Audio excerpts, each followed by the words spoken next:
Mbote na yonde kozali kolanda ngai na ye na nzela ya micro du pasteur Bobo na ye ko présenter bino la cosmogonie africaine, la pensée de la création oyo bakoko na biso baloba, parce que nyonso tomonaka na Bible ezala déjà na Afrique oyo bakoko na biso baloba yango nde mundele azwa atia na Bible, mais abongoli yango pe aye akosi biso na Bible.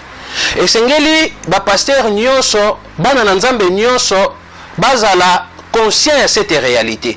Tokanisaka bakoko na biso baloba rien, batikela biso héritage mon côté où est concerné les concepts sur la création, hein, où est concerné la cosmogonie, sur Dieu, nani nzambe, mukili salama comment biso batutoya na mukili banyama tout consort.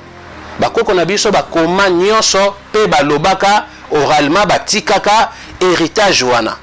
Mundele ayaka déjà avant nde azwaka babiloko wana pe a détruire bakoko na biso abomi a massacrer, et puis biso la génération o musuto tikala ki a imposé biso Bible o ya komaki selon connaissance na biso moko mena ndenge ya bongoli yango.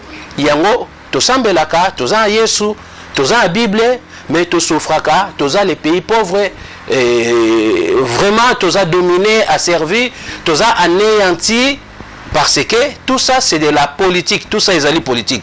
Bon, tokende musika te, nalingi to comprendre schéma énergétique ya création selon oyo bakoko na biso baloba, selon Congo, la création selon Congo, selon Congo. Tango tozolo ba Congo, Congo ekomamaka avec K eza ya CT, C eza ya mundele. Pour Afrique, tope Congo ezonga na pouvoir na yango ya domination, esengeli balongola C wana oyo mundele tsa bazongisa K, bato mayele bayebi makambo oyo nazoloba, bato baza na connaissance, hein, bayebi makambo oyo naza koloba. Alors tango bazoloba Congo ezali composé na deux mots oyo ezali ko et puis nango. Ko oyo ezali énergie vitale, énergie source. Ko elakisi nzambe yende azali énergie vitale. Yango na Bible tolobaka onction. Donc ezaka ka ba moka ka ba changer. Ko elakisi énergie vitale, elakisi nzambe na état ya au commencement, na état oyo azalaki chaotique, donc na état ya chaos wana to bengi na Bible éternité, donc yango la bengi ko. Alors ngo ezali environnement oyo nzambe akoti, c'est-à-dire oyo énergie ekoti nango oyo bazoloba na Bible la parole faite chair.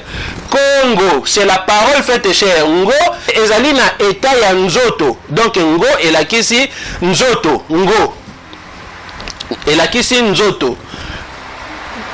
L'énergie kati na nzoto, c'est-à-dire Dieu fait chair, ou Dieu l'homme, c'est ça. Voilà pour na bakoko na biso tango bazala kotuna bango boza banani bouti wapi bazala kolobake toza ba soleil, bazala ko ba soleil, toza ba soleil, c'est-à-dire parce que le soleil c'est Dieu.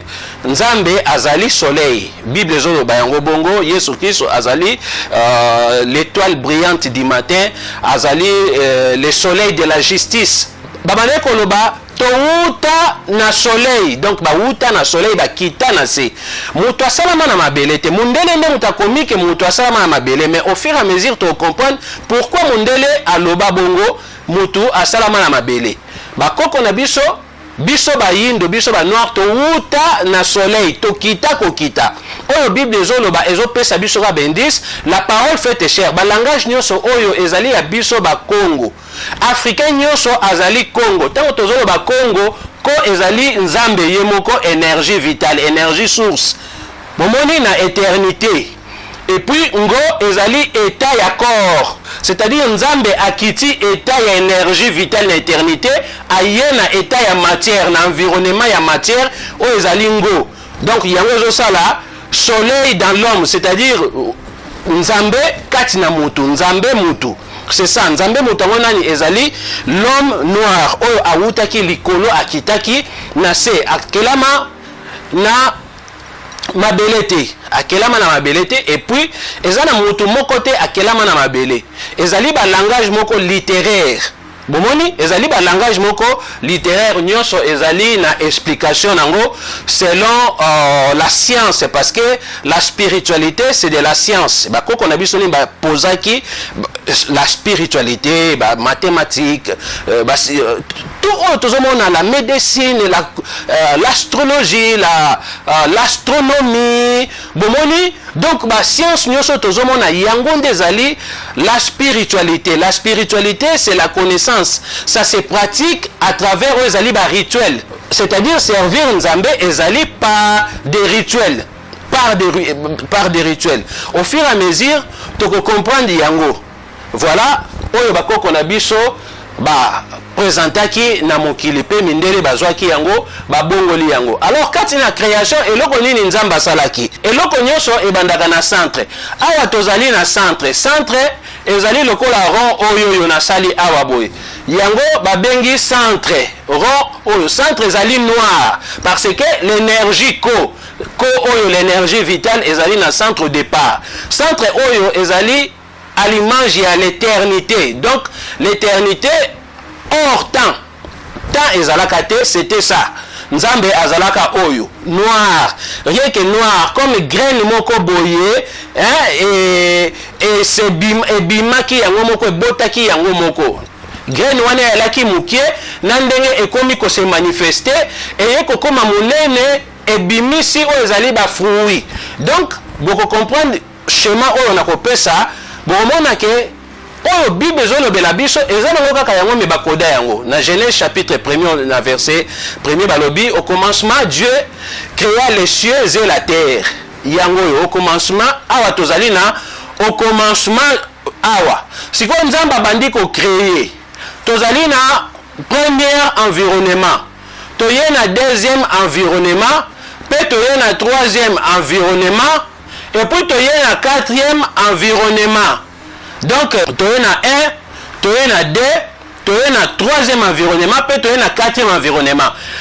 Oyo ezali Nzambe, présence ya Nzambe, c'est-à-dire nyonso oyo yo spirale, la spirale ezali Nzambe.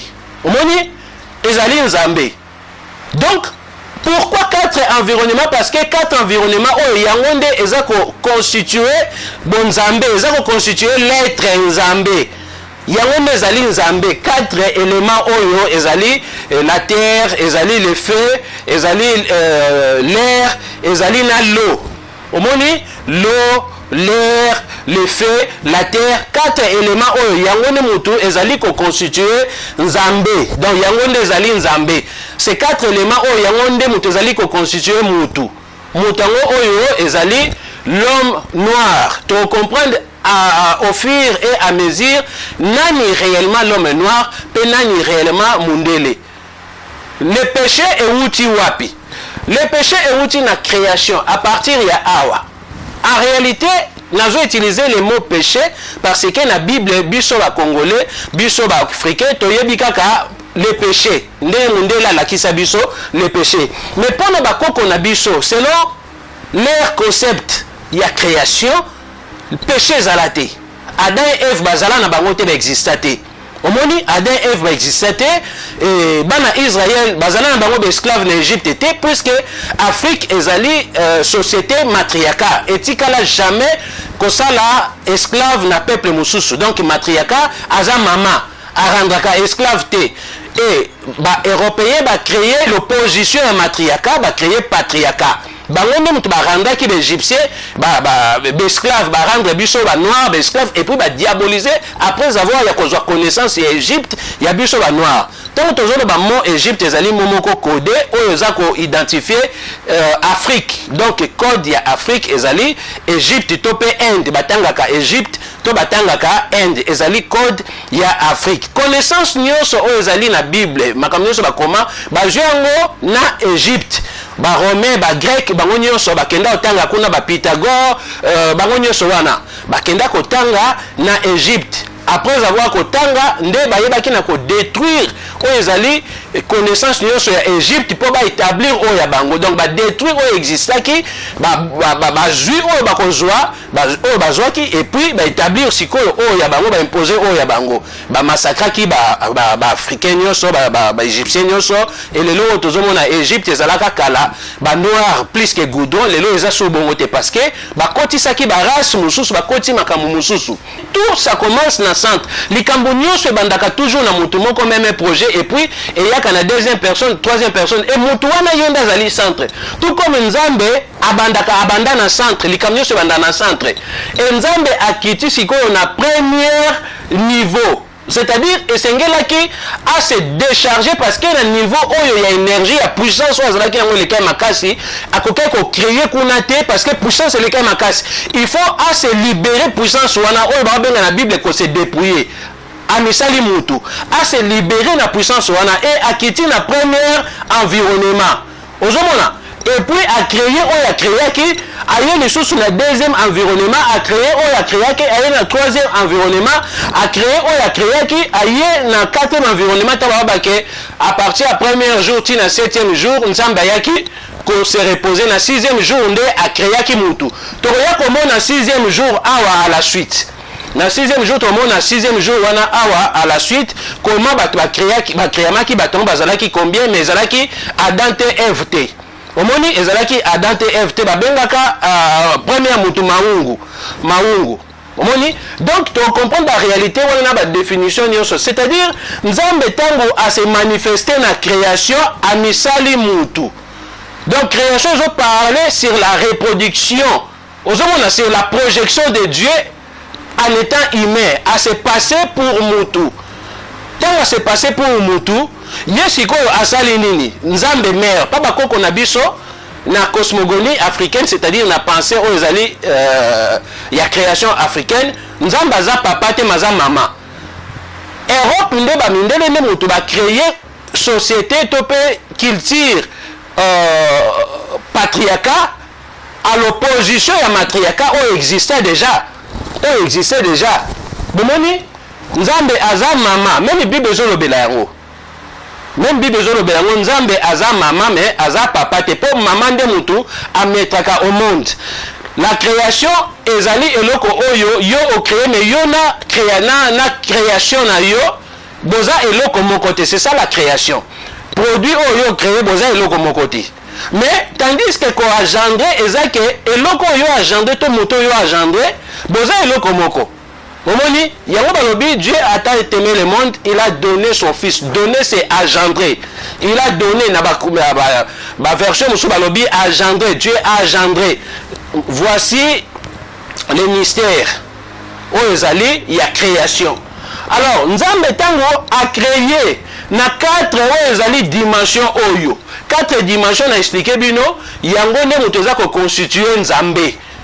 Omoni ba élément oyo 4 éléments oyo feu, air, l'eau, na vent eza kati na nzoto ya mutu na nzoto na biso ba noir. Toza na yango.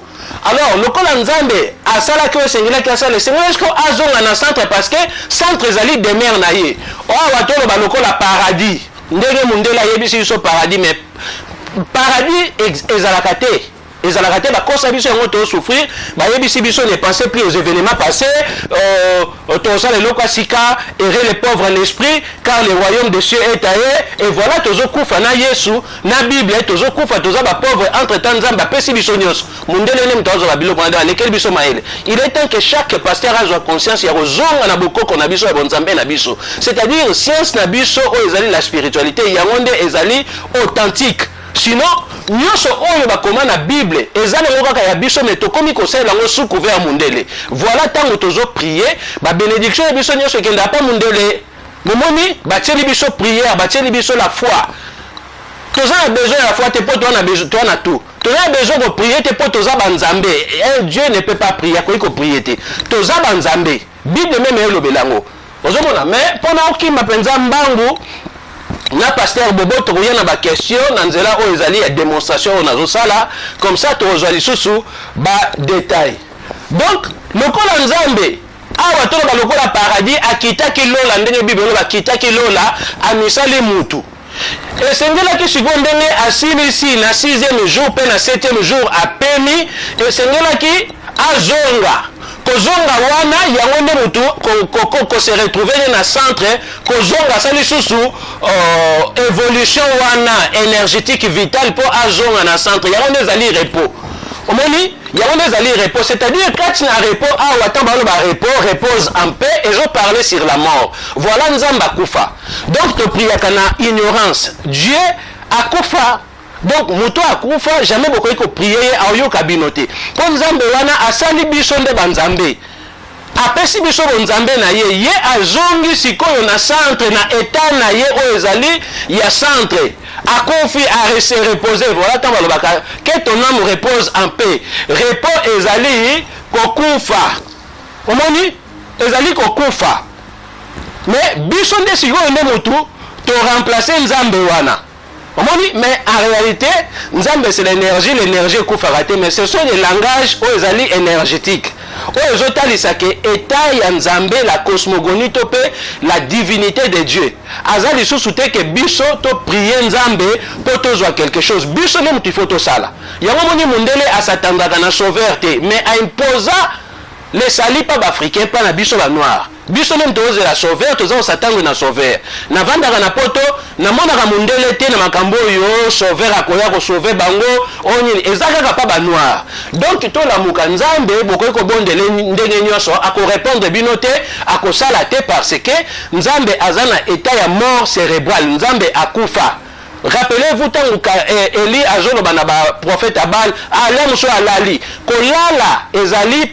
kokufa tango baloba kolala na Bible yango Lazare tango akufaki Yesu abi nini alali pongi omoni alali pongi badisciple abi asoki alali akolamuka c'est ça kolala ezali kufa na bakoko na biso bazalaki koloba pongi ya makasi donc pongi ya makasi eza mutu oyo akufi te malali pongi c'est-à-dire pongi ya makasi akoki koagir te ndenge moko na nzambe azali na état ya mort cérébrale sikoyo biso nde banzambe oyo esengeli to agir mais po to agir esengeli tozonga kaka pa ya nzambe wana po nzambe wana azali ancêtre mpona bakoko na biso liwa ezala liwa te liwa n'existe pas au départ nzambe asalaki mutu te po aya na mokili atikala libela esengeli mutu atournaka c'est ça la spirale tant toteyaka biso bapasteur le panier circule mutu il faut atourner aye na mokili azongi tobotamaka tobalaka et puis tozongaka c'est-à-dire tolalaka pongi ya makasi selon bakoko na biso et puis toyaka lisusu tobotama oyo babengi l'incarnation donc na état ya centre awa nzambe aza ya kokufa c'est-à-dire kati na nzambe nyonso ezali évolution oyo yango nde ezopermettre ke mutu aye ndenge ayaki asali alati nzoto aye et puis azongi ntango tozomona Bible oloba ke Yesu ayaki et puis ake na ekulusu donc centre oyo eza lokola ekulusu wana ndenge toteyaka ke na ekulusu nde biso tobikisami donc kozonga na ye ya repos wana et si na centre yango babengi repos elakisi la domination sur toutes les choses donc ye moko nzambe abanda ko dominer azala dominateur abanda ko dominer voilà alobi na biso to dominer en état banzambe toza ba dominateur aussi sur la création on peut dire ça sur toutes les choses alors awa na repos esika nzambe azali yango Bible ezotalisa biso ke Yesu azongaki donc asalaki évolution oyo énergétique vitale azongi na étane ya Christ yango ntango tobongolaka motema tozalaka ba Yesu l'enjeu to pe l'objectif la mission ezali kokende vers Christ c'est-à-dire que c'est cristallisé toteyaka Yesu sur le plan charnel que Yesu azalaki mutu non Yesu existate quoi ezala nango te mais ce sont des faits oyo ezali littéraires. Ce sont des faits littéraires, ce sont des faits scientifiques. Mystère yango oyo. Donc centre oyo yango nde ezali croix. Omoni esengeli mutu oyo aye oyo akitaki bonzambe akitaki centre azonga na centre yango nde babengi repentance processus ya repentance pour o se cristalliser o comme Christ parce que Christ ezali ouais ezali énergie awa na centre akoma Christ, il faut se cristalliser. C'est ça. Ba oyo bakufa biso to mona bakufa bazana biso bakufa te, baza vivant. Omoni eloko ekata relation biso na bango parce que to kota na mensonge ya monde de moyen to se connecter ezate parce que la spiritualité ezali processus moko ya connexion. Processus ya connexion. Donc tout est connecté. Donc nzamba salela bongo, il faut se connecter na ba nzambe na yo na ba koko na yo. Yango na Bible tolobaka nzamba Abraham, nzamba Isaac, nzamba Jacob. To sambela nzambe ya Abraham, ya Isaac, ya Jacob, nzamba Abraham, Isaac ngonani. Eza Abraham, Isaac, donc ba koko na bango. Demoni bakoko na bango c'est-à-dire ba ancêtre pour banzambe wana ba Isaac ba Jacob baza sur le loté. Mais pourquoi tu continues à banzamba Isaac, Jacob et Abraham tout ça? Parce que bazali ba ancêtre la bénédiction et wuta kananzela ba ancêtre. Ba ancêtre ne mutu batindaka o ezali bénédiction parce que ezali processus moko ya pyramide. Ozomona biso tozali na gauche, bancêtre bazali na droite, et nzambe na repos na ye azali awa na likolo ya pyramide. C'est ça. Soki biso to se connecter na bancêtre, nde bancêtre batindaka pa ya nzambe, bango nde mutu baza na accès. Eza mystère moko za bongo o Yesu azolobake mutu moko te koki koleka pa ya papa sans que leka pa nanga. Yesu azali ancêtre. Omoni yango azoloba na ba juif que avant que Abraham azala ngana zalaka déjà aza ko s'identifier en étant ancêtre ya ba juif. Yango ba juif balinga ba bomaye ba lapider ye. Ba bindenge nini yo botami lelo oyo mais ozo komitia nesika ya nzambe. Po nzambe aza ancêtre. C'est-à-dire to priaka nzambe ya ba ancêtre, nzamba ba koko Abraham, Isaac et Jacob. Tandis que biso ba noir, biso ba congolais, toza susu na ba ancêtre te. Or nzete moko te koyi kozanga racine. Po racine nzete nyonso ebotaka mbuma na nzela ya racine na yango. Tope nation nyonso ezali na référence na nzela ya ba ancêtre na yango. Ba ancêtre na biso bango nde bazali ba racine na biso poto se développer, poto évoluer. Mais toza na contact lisusu na ba ancêtre na biso te. Voilà to souffrir po mundela kosa biso ke bakufa. Moni, oh, notre Dieu n'est pas un Dieu de mort. Or, notre Dieu azana état ya mort cérébrale, mais bakoko na biso bazana état wanate. Omoni, nzambe wana apesi bango bon nzambe na ye. Et bango pe bazali ko pesa biso selon ndenge toza ko se connecter na bango. Yango moni Saoul akendaki kokutana na voyante oyo po akoka ko salela ye invocation ya kobenga Samuel. Tango batuni mwana mwasi wana totala yango na 1 Samuel chapitre 28 verset 12 à 19. Lorsque la femme vit Samuel, elle poussa un grand cri et dit à Saoul, pourquoi m'as-tu trompé? Tu es Saoul. Parce que Saoul azalaki déguisé, entre-temps yenem tapesa ki ordre ba koyi ko invoquer ba morte. Yen tapesa ordre ba bomaki déjà ba tumususu tope ba oyo bazalaki ko invoquer ba mort. Tu m'as trompé. Tu es Saoul. Le roi lui dit, n'aie pas peur. Dis-moi plutôt ce que tu vois. La femme dit à Saoul, je vois un Dieu monté de la terre, c'est-à-dire un Dieu monté de la terre. Qui est ce Dieu-là? Pour d'abord comprendre Nazali Koloba. Qui est ce Dieu-là? Et puis à tourner. Quelle est son apparence? Apparence Yadiango Ezali Ndengenini. Elle répondit, c'est un vieillard qui monte et il est enveloppé d'un manteau. Omoni, un vieillard, c'est-à-dire ancêtre. Ancêtre qui monte. Voilà, Jésus s'identifie en étant ancêtre ya ba juif. Oh, avant Abraham Azalaye Azalaki. Tant Yesu azoloba, moi et mon père, nous sommes un. Mutumoko ta ko passer pas ya papa sans qu'elle le kapa nanga. Donc avant on le kapa ya Yesu pas ya papa, il faut mona nanu Yesu parce que Yesu yende azali fils ya père. Mais biso te tozali ba fils ya père. Omoni biso tozali ba petit-fils ya père. Ndenge moko ba Abraham bazali ba fils ya père. Mais ba juif bazali ba petit-fils ya père. Voilà, et sengeli sikoyo ba bondela ancêtre o ezali Abraham, le Dieu d'Abraham. le Dieu d'Abraham wana lokola kufa azana état ya mort cérébrale ba Abraham Isaac pe Jacob ancêtre na bango so ba jouer rôle ya nzambe wana pona kotinda ba bénédiction na bango à condition ya ko se connecter parce que la spiritualité consiste à se connecter ezali processus ya ba cérémonie c'est-à-dire to servir ka nzambe na nzela ya ba cérémonie pona ko se connecter. Mais la prière ezali la prison le fait ya koza la privé na nzambe ba privé bino na nzambe là ba imposer bino la prière c'est demander la faveur ba dépouiller bino bon nzambe boza so ba nzambe te voilà vous devez demander la faveur à un Dieu. Or ba comprendre mystère oyo ke nzambe a se dépouiller ozomona pona ko créer yango mundele na nzela ya rise a imposé yango pa ba noir nzambe alobaki na Moïse que Moïse na sali yo nzambe devant Pharaon et Aaron prophète.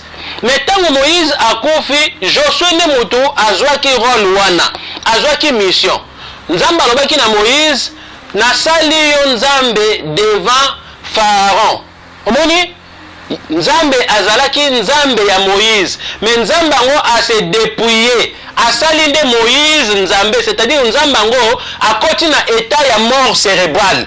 Moïse même takomaki nzambe esengelaki agir devant Pharaon.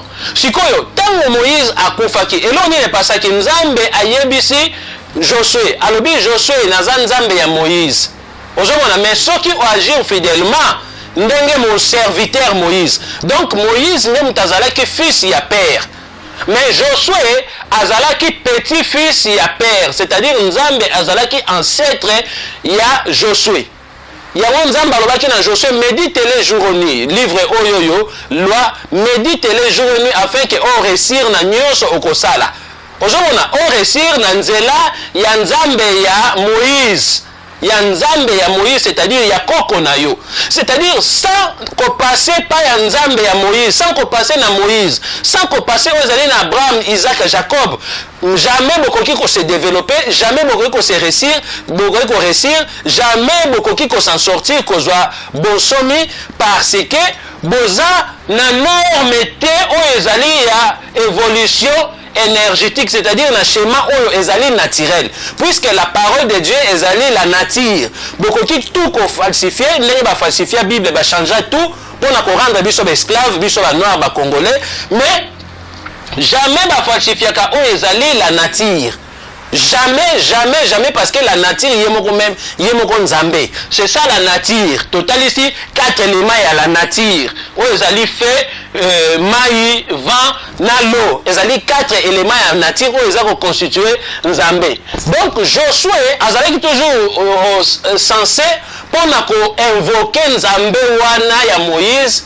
Nzambe wana akoke kolekate directement non et c'est là alekano na Moïse nzamba Moïse ndenge to bonde la kanzamba Abraham nzamba Jacob c'est-à-dire ba ancêtre voyez-vous ba ancêtre parce que nzambe wana azali nzambe na bango biso sikoyo nde mutu tozali ba fils ya Abraham tozali ba fils ya ba Moïse mais nzambe na bango aza koko na biso. Voilà, il faut toujours ko passer na nzela ya nzambe ya bakoko. Soki tobondelaka na kimundele nzambe Abraham, Isaac ya Jacob sikoyo na biso ba moyindo wapi nzambe na biso. Voilà, tokoki kozala bénité parce que arbre nyonso eza ba racine nango, arbre bimisaka ba fruit na nzela ya racine nango, nyonso oyo toteyaka to développaka ba message tokanisa ba révélation c'est-à-dire tozako forcer aux ezali nation na biso na ignorance n'esclavage. Peut-être ba pasteur bo se retrouvaka offrande to se retrouvaka na badim to se retrouvaka na autorité wana pouvoir to se retrouvaka na honneur na gloire que ozana bampate moko o ba dépendaka na yo oyo konzaka, ce qui fait que moyen ozonga mutu ezate. Donc to comme na temps ya décolonisation mentale et spirituelle, to comme na temps oyo la manifestation ya nzamba bakoko na biso nzamba bakoko africaine azali ko se manifester ba noir tout ba komi ko zonga ba juif o baloba ba juif eza biso ba hébreu eza biso, c'est-à-dire makambo tout mondele a versa yango Mais malembe tu comprends les réalités oyo ya nzambe ya bakoko, c'est-à-dire sans nzambe ya bakoko jamais Congo et qu'on s'en sortir. Ba guerre, domination, asservissement et qu'on régner toujours parce que tu se déconnecté, tu abandonné nzambe na bakoko na biso. Beaucoup de gens batonara pourquoi bakoko ngo kasiri ba yakate ba intervenir na ba situation na biso. Biso ne moto il faut to kende vers bango. Biso ne moto invoquer bango.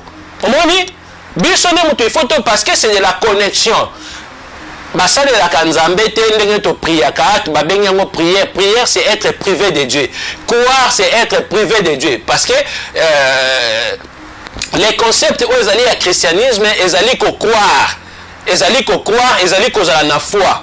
Or que tout cela, ils allaient qu'aux à la privé dans Zambé. Croire, donc, ils ont la certitude de tout ce que Zambé a la canson. Il y a un moni, batunio sur la passé, on sur la salle, la bêtise, on sur la lingue, tout le monde a batuna, ba sextape, ba frère en Christ, ba sœur en Christ, ba bêtise, ou même ba paye, ba sala kate parce que, ba yebe que makambo, mundela yanango, ezanango ya solote, ezalukuta.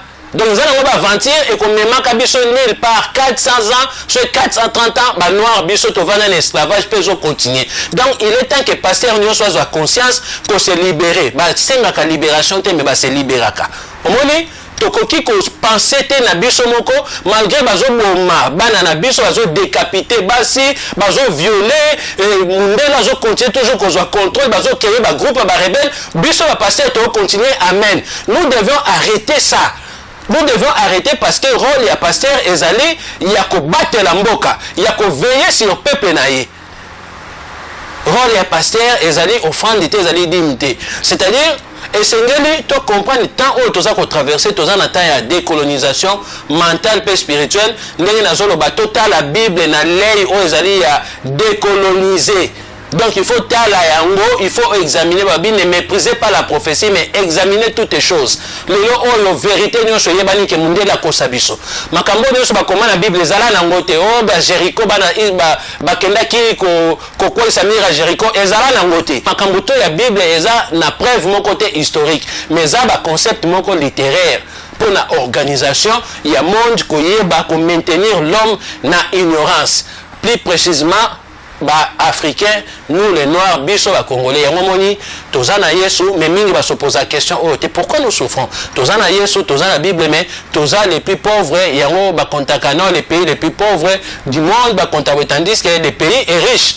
Omoni, donc totel mato bunda pour na mabele la biso la patrie est sacrée. Cher pasteur, totel mato bunda to se libérer, to zonga na bakoko na biso, laisser les moyens pour na kozonga la pouvoir na biso, bakoko na biso, nzambe ya bakoko na biso. Sinon, la Bible nous sur comment ezama kamba lukuta, ba combien on a 325 na constaté premier na Vatican, c'est-à-dire l'Empire romain. Donc, ezala qui peut rendre biso esclave. Nzambe na bango, oyo batia na Bible, yene mtape say ordre ba rendre biso esclave. Donc, on a que la réalité oyo ezali naturelle. On a ici selon le schéma d'évolution énergétique vitale, ça n'a rien à voir avec Nzambe oyo totanga ya Bible. Nzambe oyo ngana zo présenter ba koko na biso azan Nzambe oyo arangaka ba esclave te, oyo asalaka mabete, oyo azana te pona koboma. Mais soki otangi Bible bien, ba verset nyonso zo talisaka comment ba diaboliser l'homme noir, comment ba détruire l'homme noir, la malédiction des Cam. On est au Cam à Rosala, double esclave.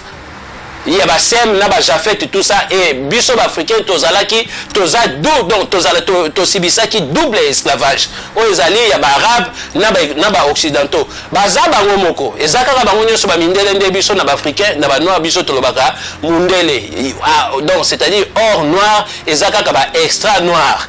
C'est ça. Donc bango nyoso mindele. To vivra double esclavage. Makambo nyoso ba koma na Bible ezaba opération ya destruction ya biso mo ba noir. Tant on se toujours c'est la ignorance selon ndenge ba pese libiso, voilà toujours continuer à souffrir, voilà toujours continuer à kofa, voilà toujours continuer à se détruire, ba division ko yina na biso to lingi kaka ke mutu nyonso aloba lolenge moko munoko moko ndenge mundele imposer les biso.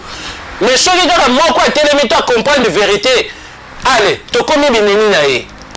Tozana temps ya bolamoki. Pour comprendre le schéma oyo l'état ya ko quitter centre o nzamba kitaki po akota na ba environnement mususu afin que a créer yango ndezali kotalisa a perdre bonzambene yango mundele abengi lisumu a condamner yango mutu nyonso même mwana azobota malelo aza condamné na lisumu aza na malédiction esengeli obongo la motema esengeli o yamba Yesu. C'est tout un complot. Or Yesu sur le plan énergétique ezali sur le plan physique.